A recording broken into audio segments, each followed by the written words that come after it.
यहाँ पर हमें टाइटल ये बताता है कि एक यात्रा का गीत है और किस व्यक्ति ने इसको लिखा हमें यहाँ पर कोई सबूत तो नहीं मिलता, लेकिन हम देख सकते हैं जिसने भी लिखा है। लेकिन ये वचन आज हमारे लिए है। तो यहाँ पर लिखा है, जब हम पढ़ते हैं इस वचन को, तो यहाँ पर लिखा कि हे स्वर्ग में विराजमान, मैं अपनी आंखें तेरी ओर लगाता हूँ। और सेकंड में लिखा है, देख जैसे दासों की आंखें अपने स्वामियों के हाथ की ओर, और जैसे दासियों की आंखें अपने स्वामी के हाथों की ओर लगी रहती है, वैसे ही हमारी आंखें हमारे परमेश्वर यहोवा की ओर उस समय तक लगी रहेगी जब तक वह हम पर अनुग्रह करे। Hallelujah, praise the Lord. मेरे प्रियो, यहाँ पर जो परमेश्वर का दास हमें ये कहना चाहता है कि हमारी आंखें, जब एक दास होता है और एक दासी होती है, तो जैसे वो दासी की आंखें अपना दास की ओर लगती है, तो उसके समझ में आता है कि वो दास क्या कहना चाहता है, वो दास क्या बताना चाहता है। जब हम को परमेश्वर के दास पढ़ाते हैं यहाँ पर, जब हम उनके सामने देखेंगे नहीं, तो हमें कैसे पता चलेगा कि वो हमें क्या कहना चाहते हैं, वो किससे बात कर रहे हैं। यहाँ पर परमेश्वर का दास यह कहता है कि हमारी आंखें आज किस जगह पर लगी रहती है, क्या परमेश्वर के वचनों को पढ़ने की ओर, क्या परमेश्वर के कामों को करने की ओर आज हमारी आंखें किस रीति से लगी रहती है, हमें देखनी आवश्यकता है। जब हम देखेंगे तो बाइबल हमें बताता है हमारी आंखें उस महान, उस अनुग्रहकारी परमेश्वर की ओर उस समय तक लगी रहनी चाहिए जब तक वो हमें उत्तर न दे। हालेलुया। जब हम साम्स 121 जब पढ़ते हैं, तो वहां पर लिखा है कि मैं अपनी आंखें पर्वतों की ओर लगाऊंगा, मुझे सहायता कहां से मिलेगी? मुझे सहायता उस यहोवा की ओर से मिलती है जो सृष्टि करता है।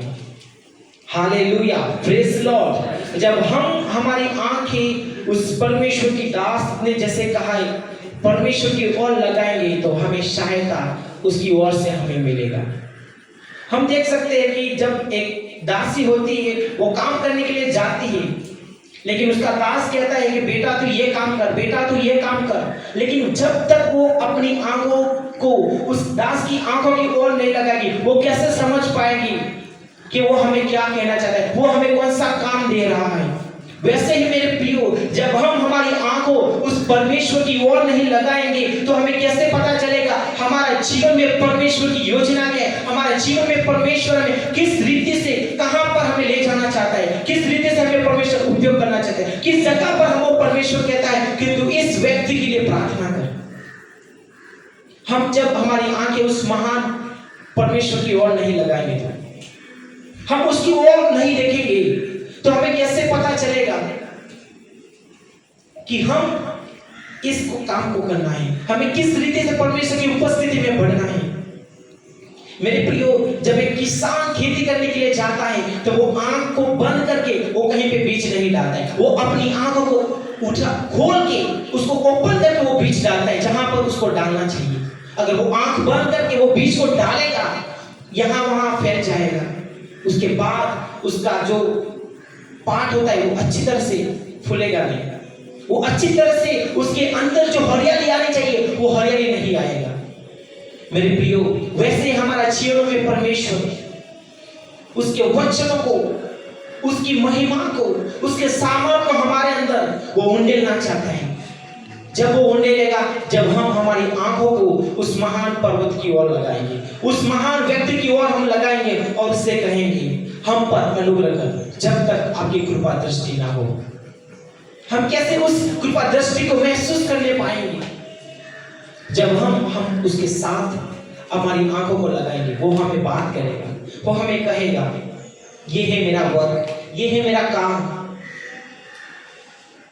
यहां पर जब हम देख सकते हैं, थर्ड में लिखा है हम पर अनुग्रह कर, हे यहोवा हम पर अनुग्रह कर। क्यों यहां पर 2 बार लिखा गया है? ऐसा भी वो व्यक्ति कह सकता था मुझ पर अनुग्रह कर, परमेश्वर मुझ पर अनुग्रह कर। यहां पर लिखा है हम, यानी एक से भी ज्यादा हम सब पर अनुग्रह कर, हम सब पर अनुग्रह कर, क्योंकि हम अपमान से बहुत ही बढ़ गए हैं। मेरे प्रियो, इस संसार में बहुत सारे ऐसे लोग हैं जो अपमानों से भरे हुए लोग हैं। उनके पास कोई आशा नहीं है, कोई होप नहीं है। बहुत सारे लोग उनकी जिंदगी को कैसे जीना उन्हें पता नहीं है। लेकिन हम बाइबल को पढ़कर, बाइबल को वचनों को पढ़कर अच्छी तरह से सेवकाई करते हुए हम चलेंगे। परमेश्वर हमें बोलेगा तो इस व्यक्ति के लिए प्रार्थना कर, इस व्यक्ति को तू जाकर सुसमाचार सुना। कब? जब हमारी आंखों को उस, जैसे एक दासी अपने दास की और आंख लगाती, वैसे हम हमारी आंखें उस महान परमेश्वर की ओर लगाएंगे। वो हमें हर एक बात का उत्तर देगा। जब तक वो हमें उत्तर नहीं देता, हमें लगातार उसकी संगति में बैठना है, उसकी उपस्थिति में हमें बैठना है, उसका वेट करना है। लेकिन हम लोग, मेरे प्रिय भाइयों, हम लोग वेट नहीं करते। बस मुझे अभी ही चाहिए, अभी चाहिए और अभी बस मिलना ही चाहिए। मेरे प्रिय, यहाँ पर 4 में लिखा है, हमारा जीव सुखी लोगों के ठट्ठों से और अहंकारियों के अपमान से बहुत ही भर गया है।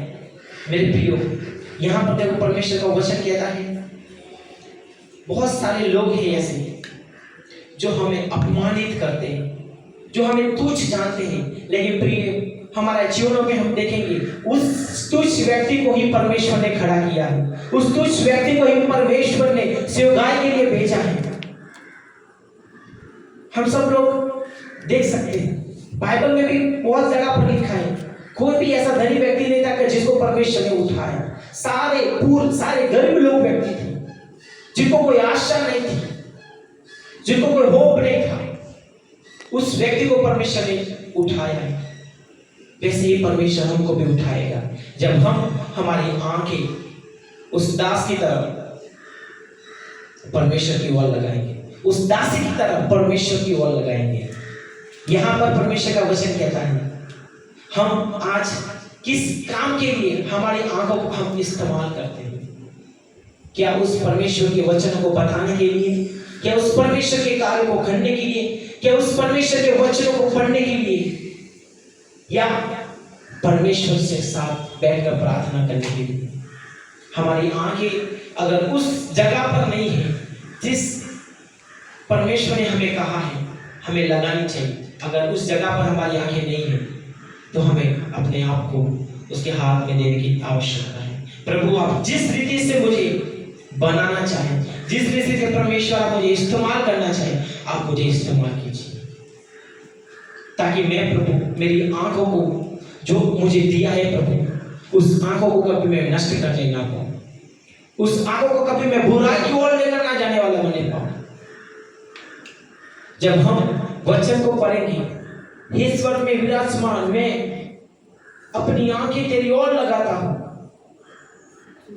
यहां पर तो हम देख सकते हैं उसने कितनी बार कहा होगा, हे स्वर्ग में विराजमान, मैं अपनी आंखों तेरी ओर लगाता। वो थक गया होगा शायद, हम देख सकते वो थक गया होगा शायद। वो कह रहे मुझ पर अनुग्रह कर, क्योंकि मैं इस दुष्टता से मैं बहुत थक गया हूं, अभी मुझे एक अच्छी जिंदगी चाहिए, तो मुझ पर अनुग्रह कर। तो जब तक वो हम पर अनुग्रह नहीं करता है, जब तक वो हम पर दया नहीं करता है, हमें लगा